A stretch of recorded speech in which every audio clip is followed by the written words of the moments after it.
E a gente então vai fazer uma pergunta aqui ao pastor Hernandes, que na verdade o próprio Tiago já manifestou essa dúvida e a gente também. Pergunta é a seguinte, pastor Hernandes. Hoje, digamos que eu conseguisse ganhar R$500 mil por mês de aluguel. Constituí vários imóveis, ganhei. Eu tenho 49 anos. E aí eu digo assim, não, eu quero parar de trabalhar, né? Vou viver agora desses aluguéis, que me dão 500 mil por mês, que é suficiente para eu fazer o que eu quiser, inclusive ajudar os outros. E agora eu quero parar e ter apenas atividades bem leves e coisas bem light. É bíblico ou não? Eu estou com a saúde plena, teria a condição de optar por isso. Biblicamente, devo optar ou não? Bom, obrigado. Obrigado a pergunta. Veja bem, qual o entendimento que eu tenho das Escrituras? Parar, quando eu digo parar, é um perigo. Todas as pessoas que pararam em plena vigor e vestiram um pijama morreram cedo. Meu avô pegou Alzheimer uma semana depois de vender a indústria dele. Então, o homem não deva parar no sentido, parei, agora não quero mais trabalhar. Não, você vai trabalhar o resto da vida. Agora, é claro que existem níveis de trabalho. Eu posso diminuir a carga, eu posso ocupar uma outra posição, talvez, de um conselheiro, daqueles que vão estar debaixo da minha administração. Não é preciso que a pessoa trabalhe desesperadamente 24 horas por dia, o tempo todo, até o final da vida. Não, acho que não. Por quê? Porque é preciso que aquilo que Deus lhe deu seja usufruído.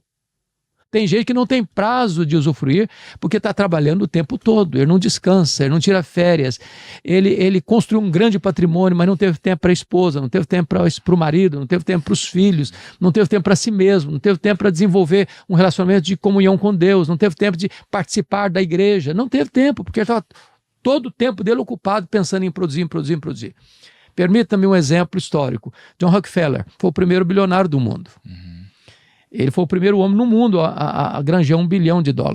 E chegou um momento na vida dele que ele ficou doente, tão doente que a refeição dele era meio copo de leite e uma bolacha de água e sal, para o homem mais rico do mundo. Quando ele começa a entender a necessidade de começar a investir da riqueza dele para socorrer entidades filantrópicas, hospitais, tratamento de saúde de pessoas com doenças raras. E esse camarada, ao perceber que o coração dele não estava mais naquilo que ele tinha, mas num propósito de Deus para a riqueza dele, ele foi curado e viveu até mais de 90 anos.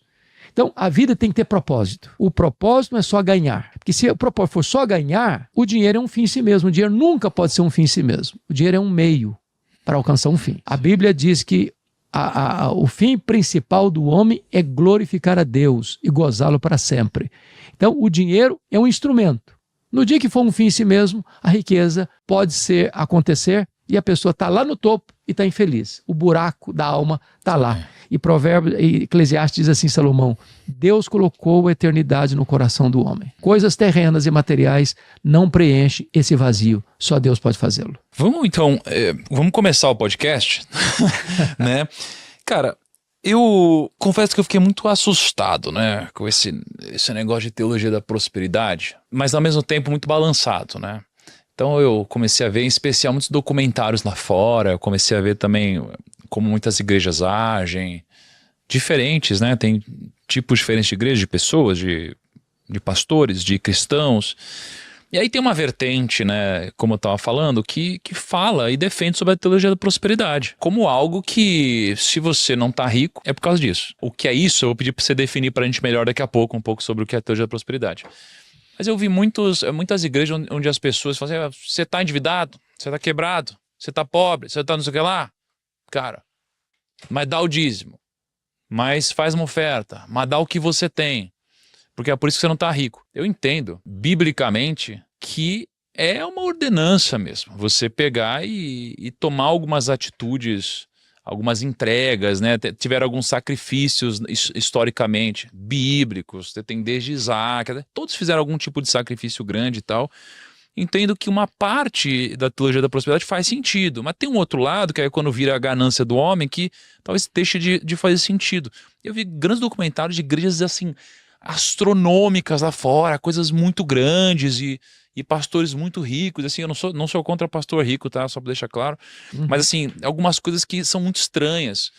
Eu queria que você meio que definisse para a gente um pouco o que é essa teologia da prosperidade, como que isso acontece hoje no mundo cristão e o quanto isso é certo, o quanto isso é errado, o quanto desses conceitos faz sentido, o que passar do ponto. Ok, boa pergunta, Tiago.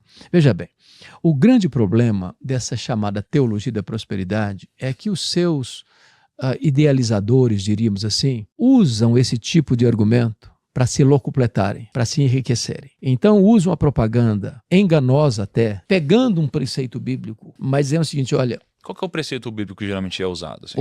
O que eles usam? Que geralmente usam. Eu digo o seguinte, você vai dar R$1.000 e você vai receber R$100.000. Que é aquilo de você dá tanto e... Você dá tanto para receber tanto. Então vira uma barganha, vira um negócio. Pior do que isso. Via de regra, e não estou aqui para criticar A ou B, mas via de regra, essas chamadas igrejas que aderiram a essa teologia da prosperidade, esses pastores que são os pregoeiros dessa teologia da prosperidade, ao receberem esses haveres, via de regra não tem prestação de contas. Faz-se uma confusão entre o eclesiástico e o pessoal. E o dinheiro que entra para ele. Porque o que aconteceu nessa padronagem aí, a igreja vira uma empresa. E às vezes familiar. O púlpito vira um balcão. O templo vira uma praça de negócios. O crente, um consumidor. E o projeto maior é o lucro. Então as pessoas exploram a fé. Isso é desonestidade. Isso não tem amparo na palavra de Deus. E eu não estou dizendo de jeito nenhum que o princípio da semeadura e da colheita está anulado por isso. Não, a Bíblia diz que quem semeia pouco, colhe pouco. Quem semeia muito, colhe muito. E quando Paulo ensina isso, Tiago, da colheita e da semeadura da colheita, ele está falando de um aspecto muito particular. Qual era o assunto particular? Ele estava levantando uma oferta para os pobres da Judéia. Por quê? Atos 18:2 diz que houve uma fome no Império Romano e o imperador Cláudio, que governou o Império Romano até a ascensão de Nero em 54, houve então, como efeito colateral dessa fome, a expulsão dos judeus de Roma. Está lá em Atos 18:2. Essas pessoas chegaram em Jerusalém, na Judéia, sem dinheiro, sem casa, sem terra, sem renda. O que é que Paulo faz? Ele faz uma coleta entre as igrejas gentílicas para levar uma oferta para aqueles pobres. E é nesse contexto que eu disse, cada um contribua segundo tiver proposto no seu coração, que é diferente de dízimo. Quem semeia pouco, colhe pouco, quem semeia muito, colhe muito. Nenhum centavo desse valor arrecadado era para Paulo, era para socorrer os necessitados. Então, como você pontuou, eu também não sou contra o pastor rico de jeito nenhum, se essa riqueza tem dentro dos princípios de Deus, mas o camarada, ele usa esse expediente de arrecadação. E às vezes, eu já participei de tantos, já vi tanta coisa maluca acontecendo. Só para dar um exemplo, um dia eu estava vindo de viagem e liguei o rádio, estava com muito sono. O cidadão estava contando sobre a história de Gênesis 22, Abraão entregando o Isaac. Aí o pregador disse o seguinte, olha, Abraão deu o seu Isaac e você tem que sacrificar o seu Isaac também. Se você tem uma casa, vende a casa e dá para a igreja. Se tem um carro, vende o carro e dá para a igreja. Se tem dinheiro na poupança, transfira o dinheiro para a igreja. Isso é desonestidade. Isso é desonestidade. Então, mas eu também concordo, mas assim, mas por quê? Me explica por que isso é desonestidade, pensando no princípio da semeadura. Assim. Porque o propósito não é bom, a motivação não é boa. De quem está pedindo. De quem está pedindo. Mas e de quem está entregando? É possível que Deus... Veja bem, é preciso entender que a doação não pode ser nessa questão de defraudar o outro. Por exemplo, não é correto que você chegue numa igreja e olha, você tem uma casa? Vende a sua casa. Você vai morar como? Se você não cuida da sua própria família, você é pior que o incrédulo. Então Deus nunca vai pedir sua casa, se você tem sua casa e deixa sua família ao relento, porque você vai dar o dinheiro para a igreja. Isso não é honesto. Num caso como esse, né, onde a pessoa, sei lá, hipoteticamente fizesse isso, ela pega a casa dela e ela vende, né? Ela feriu um princípio, né, de priorizar a família ali, né, de cuidar da família e tudo mais. E será que nesse caso se aplica aquele versículo sobre a falta de conhecimento os destruirá? Tipo, é culpa da pessoa ter feito isso? É culpa da pessoa ou ela não tem uma responsabilidade? Primeiro é culpa de quem está fazendo a proposta. Não, perfeito, mas é culpa da pessoa, a pessoa errou. Motivos escusos. Segundo, e agora? Por falta de conhecimento está sendo destruído. Porque se ele tivesse um conhecimento elementar das Escrituras, ele perceberia, notaria que essa pregação não é uma pregação bíblica, não é aquilo que Deus está ensinando no conjunto da sua palavra. Então, é por isso, Tiago, que é fundamental que o povo leia a Bíblia. Um povo raso de Bíblia ou ignorante das Escrituras vai ser massa de manobra, vai ser manipulado e vai ser explorado pelos camelôs da fé, pelos espertalhões. Uma pessoa da não fé. lê, né, cara? Não tem como, a pessoa não lê, né? Não lê, Não infelizmente. E nós estamos na geração que mais tem Bíblia disponível em todos os sentidos. É verdade. De graça até, né? É. Eu entrei num propósito esses dias de ler a Bíblia em 90 dias, né? E aí, pô, de graça. Pega o aplicativozinho, tal, é de graça. Talvez é por isso que as pessoas não valorizem, talvez, né? Porque antigamente, quando não dá pra você acessar uma Bíblia, aí todo mundo queria, né? Então, veja bem, e como é que começa a questão da teologia da prosperidade lá na América, né? Tá. São aqueles pastores da mídia, da televisão, que criaram impérios econômicos. Uhum. Então, nós cremos que nós devemos ser dizimistas, esse assunto que oportunamente a gente pode tratar. Nós cremos que temos que ser generosos nas ofertas. Todo cristão precisa ser generoso nas ofertas. Coração aberto, mão aberta, bolso aberto, casa aberta. Qual que é o limite da generosidade? Eu acho que o limite é o bom senso, né? É o bom senso. Por exemplo, eu não posso dar o que eu não tenho. Eu não posso dar aquilo que vai fazer falta dentro da minha casa para sustentar a minha casa. Eu não posso dar se eu também não conheço as motivações de quem está pedindo. Porque se eu estou atendendo sem olhar a motivação de quem está pedindo, eu posso estar dando errado para as pessoas esbanjarem nos seus próprios deleites. Então, antes de dar, eu preciso saber para quem que eu estou dando. Quem está pedindo por quê? Qual a verdadeira necessidade?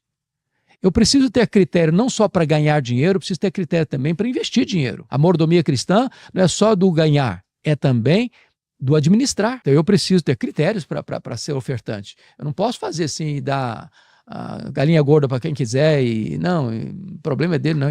Eu sou responsável pela mordomia daquilo que Deus botou na minha mão. Assim, dentro desse assunto, eu tive uma coisa que virou minha chave. E acho que até quem está ouvindo aqui, acho que é importante também, porque acho que todo mundo passa na vida cristã uma história de estava na igreja, ou fui numa igreja, ou fiz uma oferta, fiz um dízimo, fiz não sei o que lá, aí o pastor roubou, ou o pastor fez alguma coisa. E todo mundo passa por alguma coisa assim na história, né? É possível. E aí, uma coisa que você falou que eu sou responsável, né, pela mordomia do outro e tal. Aí aqui entra um questionamento. Porque eu também comecei a ver que no meio do mundo cristão você tem um monte de gente que finge milagres, por exemplo. É verdade. Vou combinar aqui, ó, e você aí, ó, a gente vai combinar, e você levanta e anda. Fiz um milagre. E aí, você olha e algumas pessoas começam a ser desmascaradas, você fala, olha só que mau testemunho e tal. Só que, na mesma igreja que você tem um milagre falso desse, tem uma pessoa que vai e realmente não consegue andar, ela ora, aí vem aqui o falso pastor, ou seja lá o que for, ele ora e essa pessoa anda. Então foi onde eu comecei a entender que existe uma separação aqui entre o cristão, entre a sua fé e a fé ou a motivação do outro. Exato. Porque eu vou ser curado pela minha fé, não pela fé do outro. Então quando eu falo de eu semear, deve ter alguma relação também com a motivação do outro, mas eu estou semeando. Então veja bem, se não sei, você disse, eu tô sendo dizimista na igreja X. Tá.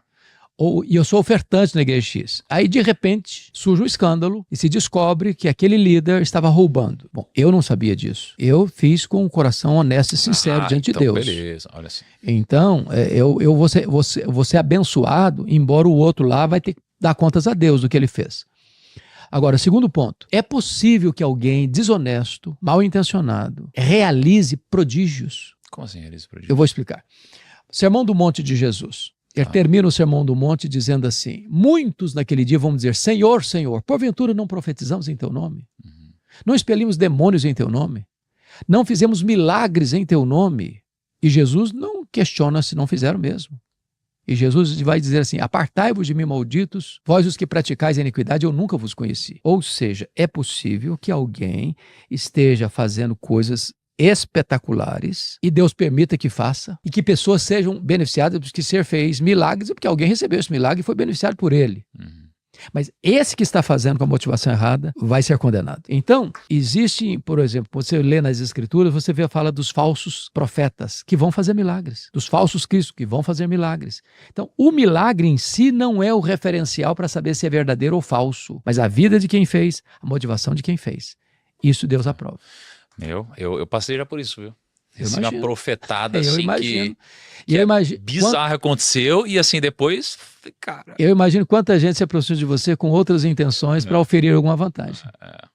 Não deve ser fácil. No começo, engraçado, no começo eu pensava assim, caramba, a pessoa é cristã, nossa, eu já me abria todo, vamos ser sócio, vamos ver negócio junto e tal. Aí depois eu comecei a ver que uma pessoa cristã é uma pessoa normal. Porque assim, se dizer é uma coisa, né, cara? Assim, agora são outros 500. É isso aí. E aí, assim, na prática, é um princípio. A lei da semeadura é um princípio. Não é algo espiritual, é um princípio. Tá dizendo lá. Se eu semear, mesmo sem fé, eu vou ter uma multiplicação da semeadura que eu fizer? Veja bem, nós precisamos entender princípio e todo princípio tem suas exceções. Tá né? bom. É possível, eu conheço gente que foi fiel a Deus, fiel mesmo em todos os aspectos da vida, do caráter, da conduta, do testemunho, da generosidade, e nunca ficaram ricos. E eram prósperos, felizes. Tá bom. Você quer uma riqueza maior que o camarada chegar em casa, ser abraçado pela esposa, beijado pelos filhos, e à mesa, para uma refeição, às vezes, frugal, mas ter harmonia ali, ter paz ali. Isso é uma verdadeira prosperidade. Ou imagine um camarada que vai para o restaurante mais caro, que gasta 30 mil reais numa garrafa de vinho no jantar.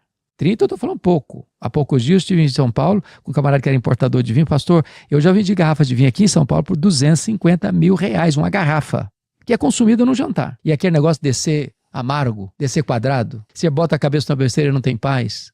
Se ele anda na rua, o nome dele está maculado. Então, não adianta o indivíduo ter muito dinheiro se esse dinheiro não veio do trabalho honesto, da bênção de Deus. A chave tá aí, né? A chave está aí. A chave tá aí. A chave tá aí. O dinheiro como fruto do trabalho, né? É isso aí.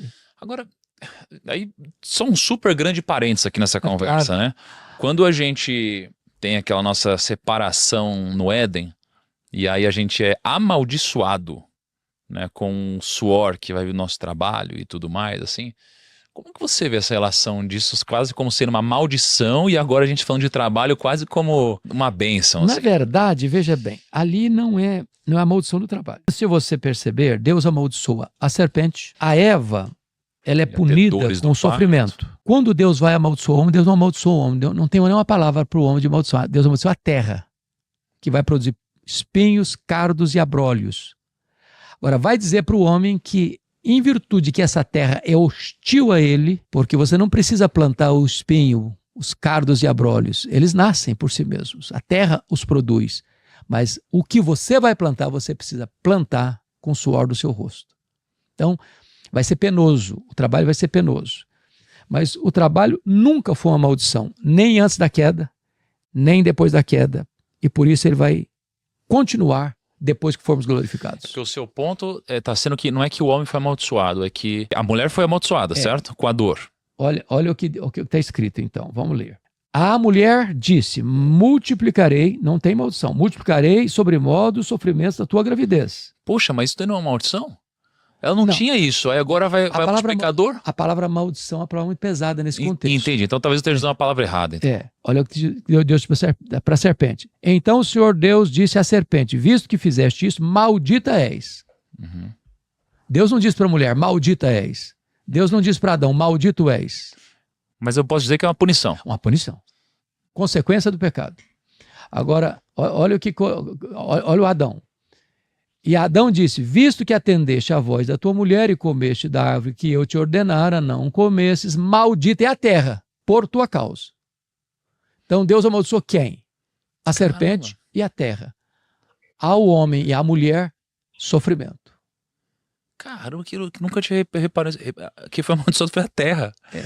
Caramba, o homem não se deu tão mal nessa, então, né? A mulher é multiplicadora, a terra foi amaldiçoada. Isso é a graça de Deus. É a graça de Deus. Será que isso tem relação com o fato de inicialmente ter sido a mulher que trouxe o homem ali a pecar junto? O problema da queda, e Paulo vai dizer isso, que Eva foi enganada, Adão não foi. É por isso que a maldição, vamos dizer, o problema vem com Adão, porque Adão era o cabeça federal da raça. Adão, ele não liderou a sua mulher. Sim. Adão cedeu à tentação da sua mulher e ela pecou enganada, ele pecou consciente.